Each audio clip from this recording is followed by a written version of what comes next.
When I walk up into a shop, this is what I like to see. It is so difficult sometimes to get all the air out of a cooling system.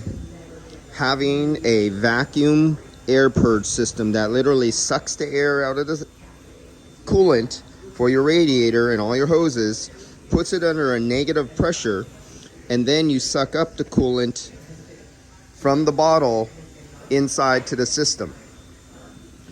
This works 98% of the time as the best method out there.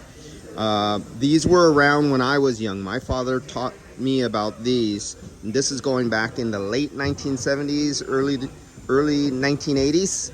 This was always around. It just wasn't well known. So there's no excuse 40 years later that every shop shouldn't have one of these. These are a really good investment. These work the best out of all the systems. I'm not promoting Snap-on, I'm not saying it's the best, but using this method right here is the best way for every shop to not have comebacks of a car overheating coming on a tow truck, because that happens too much. And there it goes, just like that.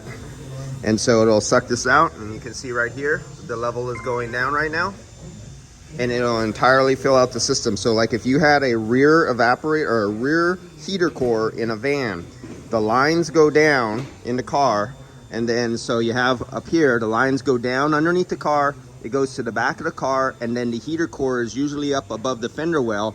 Well, what this makes is a big air pocket stuck right here.